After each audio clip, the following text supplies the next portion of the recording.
10 years ago, it was only the passengers or the personal users driving the two-wheeler industry.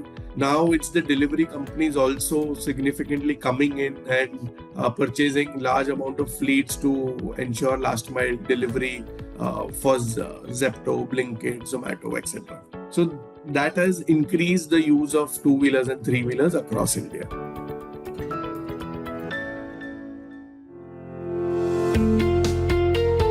Hello and a warm welcome to a very special podcast series, Unusual Suspects.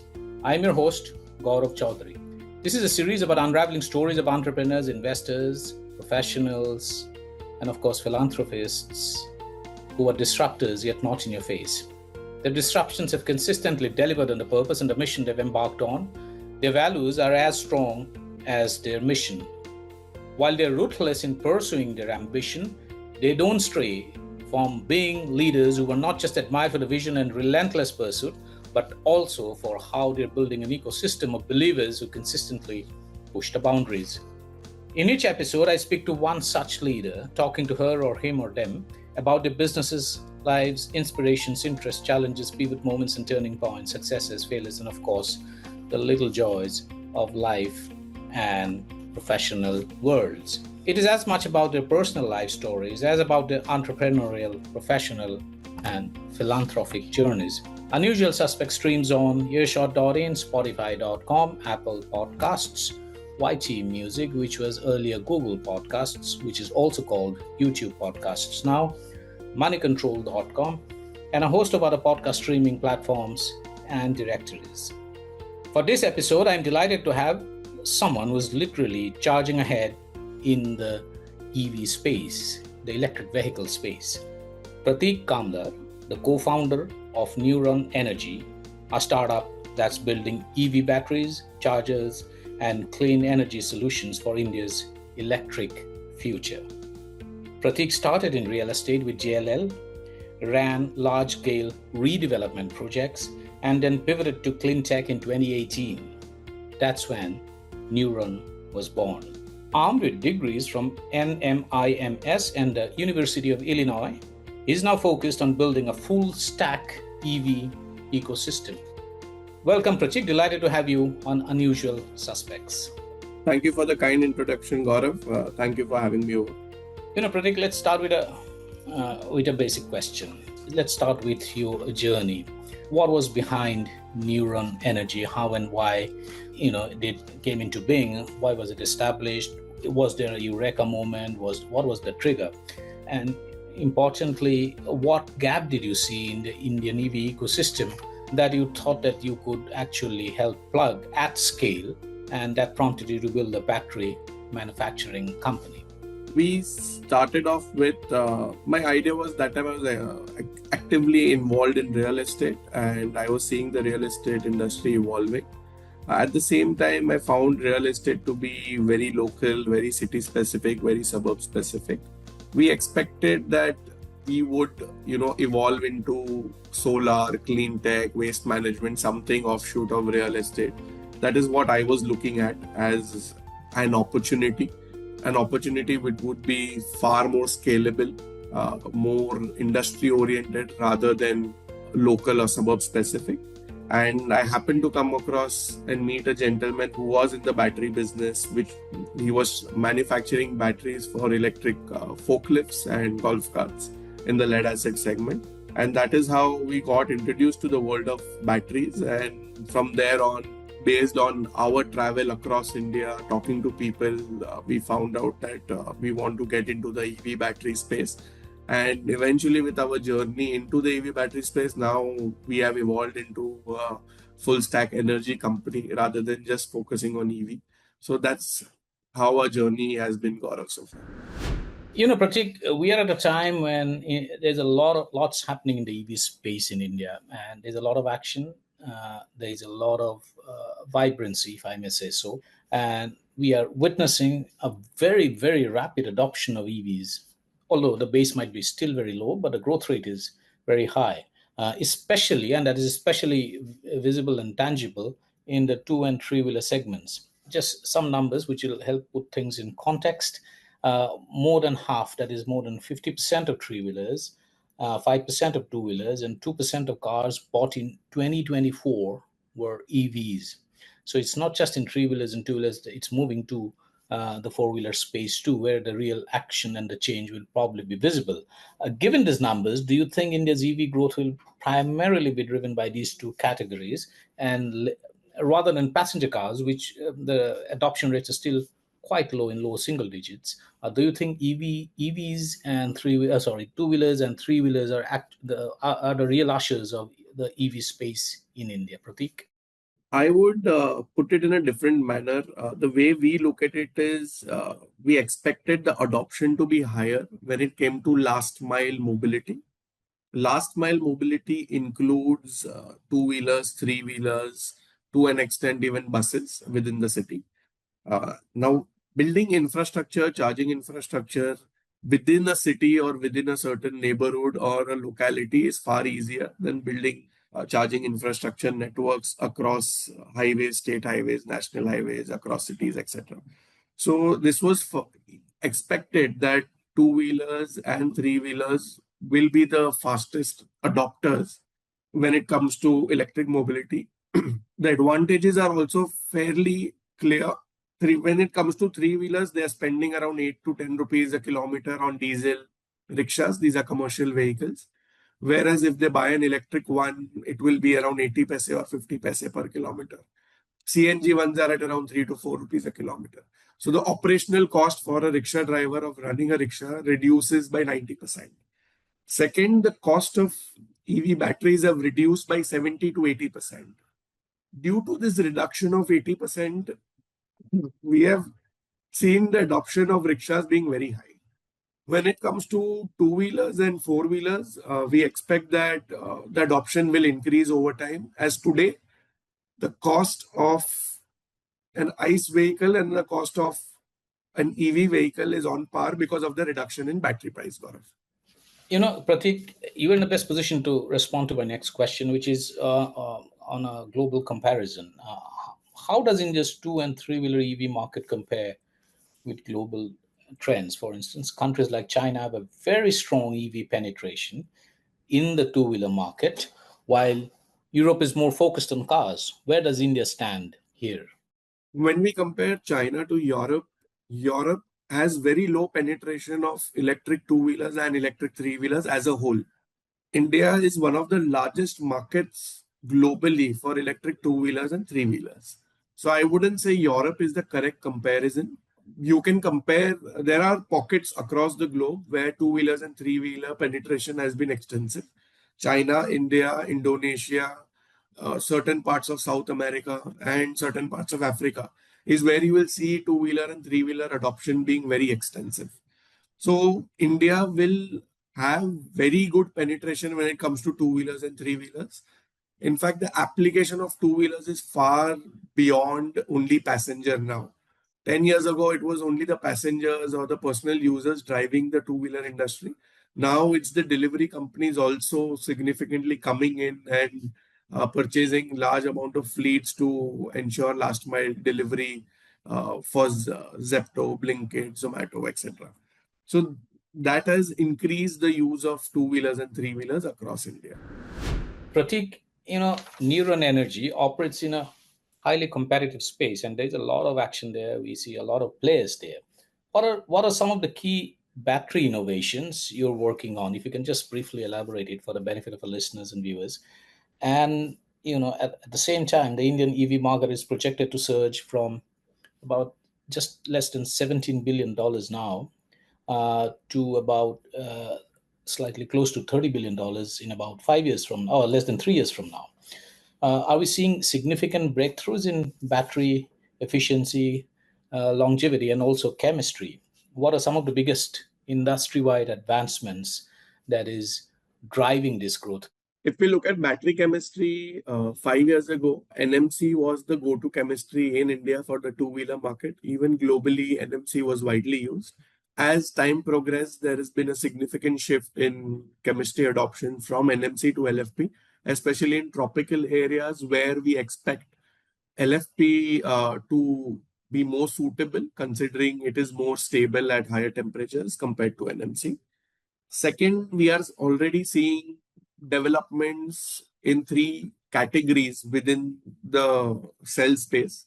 One being we are looking at different evolution through different chemistries being tried out.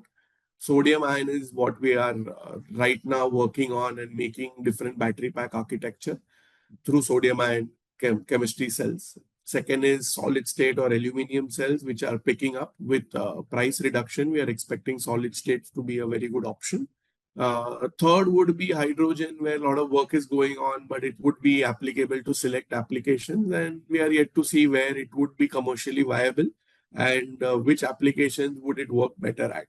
Second, evolution in technology is happening at the charging time level, wherein cells that are now being developed to have fast charging capabilities. Wherein earlier the batteries took 5 hours, 7 hours, 8 hours to charge. Now we are seeing cells that are coming out which will have capacity of 1 hour, 2 hour charge, 3 hour charge, wherein you can fast charge your battery pack, which will allow fleet operators also to charge your battery pack quickly. Third, technological evolution is seen in a lot of other components like metal enclosures, where we are looking at different plastic options which are recyclable, have the same strength as metal, and at the same time 80% lighter than metal, and have the same thermal characteristics that a metal enclosure has. So these kind of new innovations are coming in at the component level within the battery pack. So we expect the battery pack, what we are selling today, to completely go off in the next 2 to 3 years. And we are looking at different substitutes to evolve the battery pack. Parallels can be drawn to electronics or computer industry, how smartphone grew from Gen 1 to now, whatever generation is going on. And similar in computers, where we used to have a lot of issues in 1990s to now, where it's smooth completely. Pratik, solid state batteries are now being described as the next big thing in EV technology. Do you see them? When do you see them becoming commercially viable in India? Anytime soon, or are we still many years away? And there's also, as a supplementary to that, there's also a lot of questions being raised on lithium dependence, which is a major concern. With India aiming to reduce import dependency, and that's a broader goal of the government at the macro level. Do you see a future where domestic mineral extraction or battery alternatives like sodium ion can solve this problem? Yes, definitely. Sodium ion would solve the problem where cobalt, nickel, and certain minerals are an issue today in terms of the repositories available. However, recycling will also solve the problem in short term, wherein these minerals that are sourced can be recycled and reused. So that will help the use of metals to go longer in the second life, third life, and then eventually recycled and be reused again in the cell manufacturing.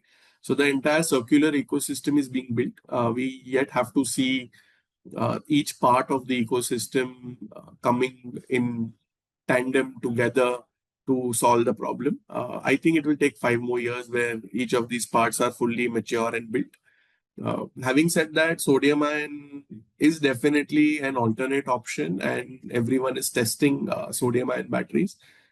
If the pricing of sodium ion eventually matches that with lithium and NMC and LFP cells, then we'll see sodium ion being replaced, if not everywhere in the world, then definitely in India. And sourcing for sodium ion cells will be far easier. It's interesting you talked about the circular economy, which kind of gives me the right segue to go into the next question, which is about battery recycling, which has also become extremely important. And give it also because there's a huge, massive environmental cost that all of us have to bear of discarded lithium ion batteries. What are some of the sustainable battery recycling and, importantly, second life usage solutions that Neuron Energy is exploring? The EV batteries that we design today are designed to work for 4 to 5 years in the two-wheeler, three-wheeler application, and goes up to 8 years in the four-wheeler application. However, there are many applications that use batteries just in case. solar street lights, weighing scale, and certain other UPS applications where in case there is a power failure, the batteries might be required. So all these kind of applications will require battery backup. They are shifting from lead acid to lithium. We expect that the discarded EV cells will have enough life to power those kind of applications where power is required just in case. So this will lead to a long application list wherein the cells can be consumed from fourth year onwards into EV, from EV into UPS power backup, which can be used for another 3 to 4 years, and then eventually it will go into recycling. So that is the second life application that we see right now. However, the first gen batteries that were sold in the market have not yet come back.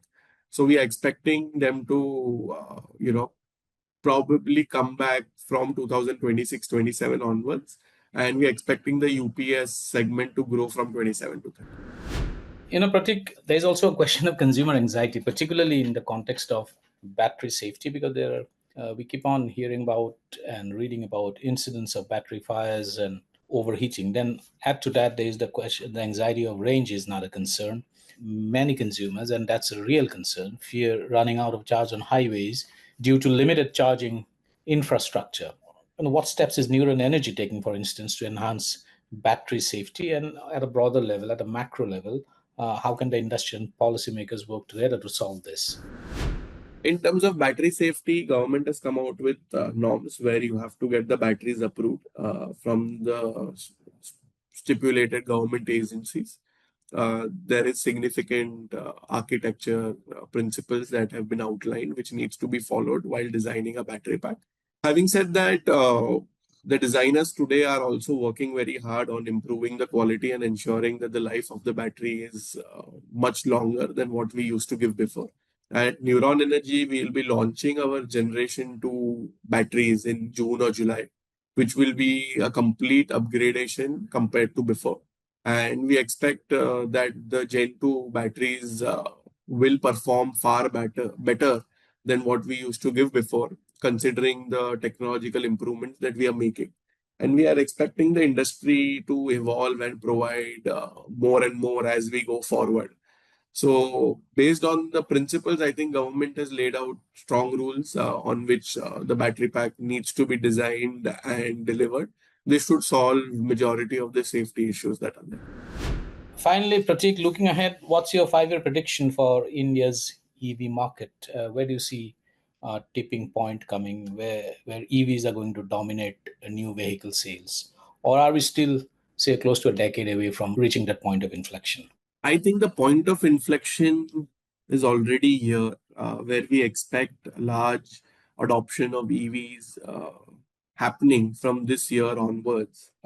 Mainly two reasons: government's uh, policies are more designed now towards ensuring that the state highways, national highways are more EV enabled. So they are pushing for charging infrastructure across the states. The states are also supporting with their policies to push EV infrastructure. This will lead to significant amount of EV adoption. We are at a point where the cost of an ICE vehicle and the cost of an EV vehicle are at par. So the battery cost has reduced enough for us to have two products which are at par with different technologies. Having said that, earlier there used to be an issue due to price wherein people were choosing ICE vehicles over EVs. I think now that won't be an issue. Secondly, the other issue that used to lead to lesser sales of EVs was range anxiety, which most manufacturers are now catering to with 700-kilometer range, 800-kilometer range. Third, with the charging infrastructure coming on highways, we expect EV adoption to rise significantly, and that is being seen with more and more companies coming out with 3 to 4 EV models offerings. You are seeing multiple four-wheelers having that offering. The only last segment that we expect to go the EV way would be the truck segment, the commercial segment, which would require ready infrastructure before they move forward. They would not take the infra development on the go. So I think we are there. We expect the numbers to be fairly large when it comes to EV sales by 2030. Absolutely, Pratik. Thank you so much for sharing your deep insights and perspective on a range of issues. Thanks for taking the time out and dropping by to have this conversation with us. Thank you, bro. Thank you so much.